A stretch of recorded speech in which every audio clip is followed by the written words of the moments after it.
Happy people, happy people. I hope we are all doing well today on this wonderful day. Um, this is a day that the Lord hath made, and I am rejoicing and glad in it. And I hope that you're glad in it as well. We are definitely in the new year, week two in the new year. And I just wanted to share with you guys a conversation of just really encouraging your spirit just to get you to start focusing on this year, uh, your vision. And I want to have this, I want to name this conversation Sight Without Vision is Dangerous. Sight without vision is dangerous. And it almost as, people will say, well, you can't have, sight and not be able to visually see it. But when I'm talking about vision, I'm talking about vision as a visualizing and a vision that God has given you for your life. And so a lot of times, I'm going to use myself as an example that when I look at things by sight, I sometimes get discouraged in my vision. Okay. The word of God says that, and I'm trying to think of how it goes. It says that we walk by faith and not by sight. And so, in order to have vision, you must have faith because if faith is not prevalent or if it's not executed in your vision, I promise you it will malfunction at some point or another. It will. And so, I wrote down a couple of things that I like to share with you just to encourage you in this conversation. See what you're thinking about it and see how you would like to respond to it. So please put your comments in the comment box, like, subscribe, and share. And let's get started in this conversation. Sight is the function of the eye, while vision is the function of the heart. That's what we need to know. That's how we describe it. Your sight is the function of your eyes, but vision is the function of your heart. What did God put in your heart that you should be passionate about to execute thy kingdom coming through you in this earth to be able to impact this world? What was that? What was that? And are you operating in it? Are you operating in it? And if you're not operating in it, what's keeping you from it? Sight is the ability to see things, and they are, while vision is the ability to see things that they could or should be. I'm going to say that one more time. Sight is the ability to see things as they are, while vision is the ability to see things as they could or should be.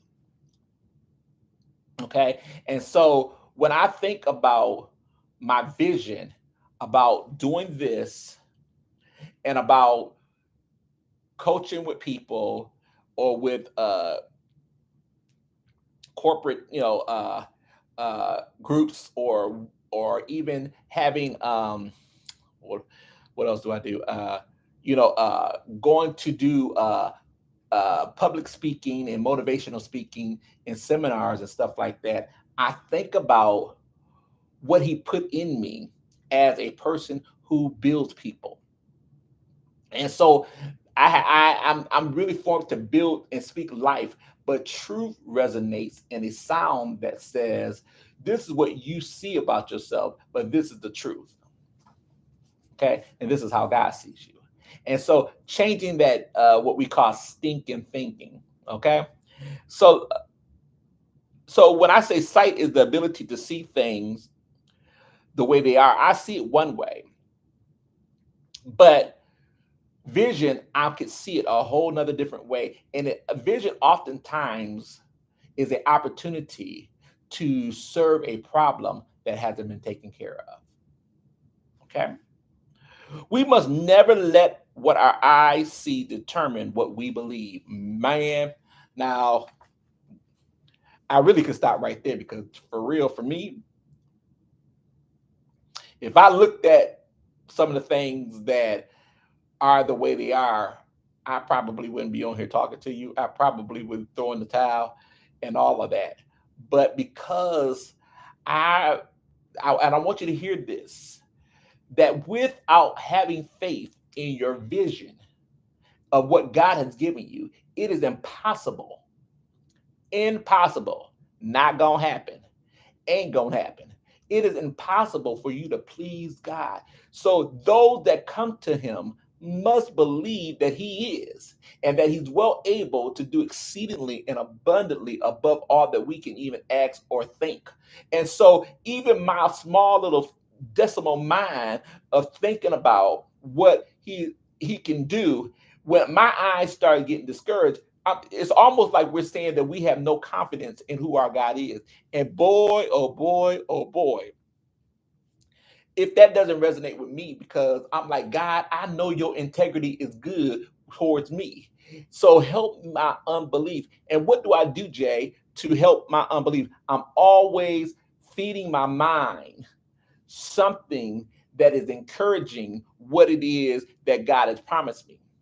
I'm always talking or reading a book or something that is edifying my mind to say, no, he's well able to do exceedingly and abundantly above all I ask. Listen, if he promised me it, he's going to do it. I'm going to see the end. And some of the fear is that the enemy tries to deal with me. And let me just use fear. Fear cancels out faith. So what he'll try to do, and let me just say this, when the enemy is talking loud in your mind or in your ear, that is a sure direct thing that God is getting ready to do something. It's a sure foundation because the enemy gives clues too. Anytime he's messing with you or trying to sabotage or trying to discourage you or whatever it is, I promise you that is a sure foundational inkling that he is getting ready. God is getting ready to do something because he wouldn't mess with you if you wasn't. And so when I'm thinking about my mind being attacked and he's trying to attack my mind and trying to attack, what I believe that God's going to do, I'm like, okay, wait a minute, regroup. Matter of fact, just yesterday, I was just started going to some type of funk. And I'm like, why? Maybe because we were coming into the new year. I don't know what that was. And then so I began to read in the very chapter that I was going into next in this particular book spoke to everything I was feeling. I'm like, I'll be doggone. That's how great he is he when he watches over his word, he will watch over it, perform it. So when I was starting to dim me down in my own flesh, his word came to watch it over it and spoke a word to me. And he will do the same. I'm telling you, he will do the same for you. Listen, I'm not sharing with you guys something that I am not dealing with or have not dealt with. Okay. So we must never let what our eyes see determine what we believe. Faith is the vision of our heart. Faith is the vision of our heart. Sight without vision is dangerous because there's no hope. When you have sight without vision, you don't necessarily have hope because everything you're gonna look at it in a way that may not be true. And so, yeah, well, I got to pay my bills and I got to do this, and they get ready to come against my house and get my mortgage and this and this and this. Okay, you know what? But that may all those things may be very true. But I'm telling you that he that has begun a good work is able to perform it to the end. I am a living witness because listen, there's been times when I have been in a rut and God just came through, continues to manifest itself. And so I literally was talking about walking in faith, and he is teaching me every day. And how is he teaching me? By putting me into things that I got to have faith on. Okay. I want to please him. And he said in one scripture, and he said he called Abraham friend because Abraham believed him. Okay. And so, listen, he counted his faith as righteousness unto him. So, look, shoot, if nothing else, I want to be righteous. So, I'm going to believe and I'm going to have faith in him. The vision in our hearts are greater than our environment. Okay. You know, it's greater than our environment. Your vision that you have in your heart will outlast you. Okay, because there's many people that have great visions. Listen, somebody that's looking at this, that I'm looking at this camera right now, somebody had a vision on how to make that. I don't know if they're living or if they're gone, but if they're gone, that camera is still speaking his vision. Okay, God gave us vision so we would not have to live by what we see, because if you do that, I promise you, you're going to be discouraged and depressed every day. And so, how do I shift my mind? It has, listen, the Bible says that for our minds to be transformed by the renewing of my mind, of your mind. And so, we have to renew our mind on a daily basis, because our mind has a way of wanting to see things. Because, I mean, naturally, you see things by by our eyes, and that's our gateway. But we as people of faith can't live that way. I never forget that I was looking at something that Helen Keller said, and she was in an interview, and they were talking about her being, without sight and and not able to hear, and she said that it would be something, because there are a lot of people that have sight but have no vision. So she didn't look at it the same way that we would look at it. Oh, poor Helen Keller. No, she said some people have sight but have no vision. I don't have sight, but I have a vision. Wow. I'm like, go ahead, girl. I was like, that's powerful. We were created to live according to the way God functions. God functions through faith in his word. We were created in his image and in his likeness. And so, listen, he watches over his word to perform it. And so, don't you think he's going to watch over his word when it comes down to what he's told you? All right. While though, um, let me back up. Let me back up. While thoughts are most important things on the earth, words are the most powerful thing on the earth. While your thoughts are important, your words are more powerful. Thoughts design futures, but our words create them. Say it with me. Your thought designs future, but your words create them. All right. Whether words are spoken or written, they are full of creative power. Okay. Faith sees problems as opportunities. Okay. I hope this is blessing you. I hope that this is blessing you. You know, because if we don't start looking at who we are and looking through the vision as opposed through our hearts, as opposed to what we see, you have a lot of people that will give up. And one of the things I wrestled with was, God, why is it that you give us the vision in our heart, but you don't show us how to do it or how it's going to be done? And then I started thinking about, well, if I was Joseph and he had, when he told me that he was going to be the king, or told Joseph he was going to be the king, but he didn't tell me I was going to be my favorite clothes were going to be torn. He didn't tell me that I was going to be thrown in the pit. He didn't tell me that you know um, they were going to throw me in prison, and I was going to have to fight off a lie of somebody saying that I tried to come on to them, somebody's wife and stuff like that. Yeah, before all that happened, I'm like, yeah, I think I'll just stay right here and be the you know and do what I'm doing now. I ain't wanting to do it. It ain't worth it. Most people would say that, even with Paul being Paul, being an apostle, and being stoned and thrown into prison and yeah, yeah. Mm-mm. I can see him now. I'm good. Okay, most of us will say that. So I realized that even in our greatest problems, they're all designed to create character for us to travel to our purpose and destiny and fulfill the vision that God has given it to us. So if you ever wonder about that, which I oftentimes do, I have to remind myself of that. Look, I'm out of time, but one thing about it is we're going to do it on purpose, we're going to do it in purpose, and we're going to do it with all His power.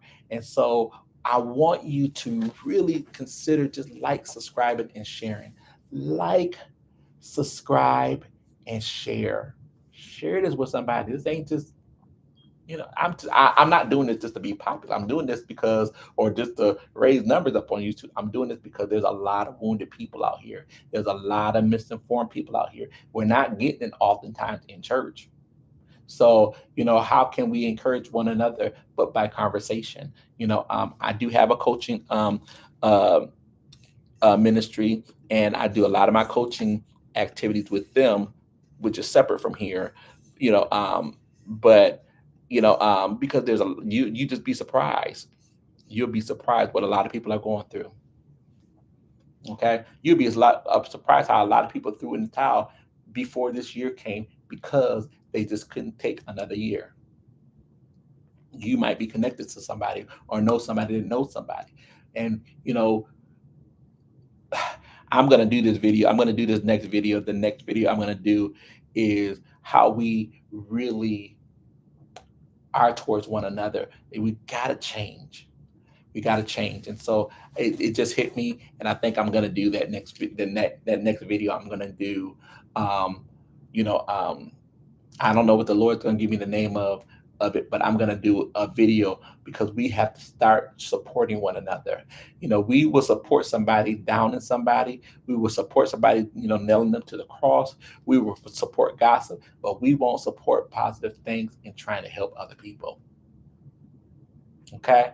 So if you would like, subscribe, and share, you can go to my website if you're interested in being, you know, uh, or receiving our coaching services and stuff like that. You can click the coaching button, or you can click the casting button. Both of those things will get emails to our office, and we would look to see if we can best serve you and how we can best serve you. Okay. As you can see, I am still wearing these shirts, and I love them. They're durable, they don't shrink, and I got them in all colors. I got on green today, with gold writing, and I love these shirts. They don't fade, they don't shrink, and or get stressed out of place. You go on my website and get them. They're very inexpensive. I don't know the price, so I'm not going to throw it out there because I might give you the wrong price, but they're available to you. Fogwear, stands for favor of God. And then you have I am fearfully, wonderfully made, which are made for women, just as a reminder. And sometimes when we don't feel like it, we need to put it on. Okay. All right. And so that is available to you. And then we have the book.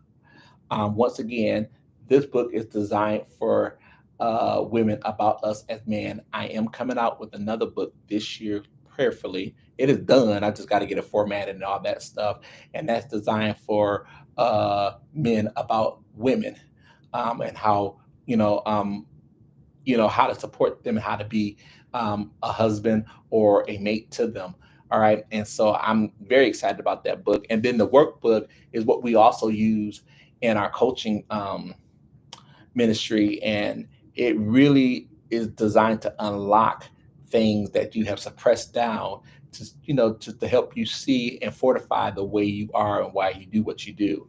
And so we use it. It's a great coaching tool. I definitely would encourage you to have it in your arsenal. Okay. Listen, I'm out of time, but we're going to do it on purpose.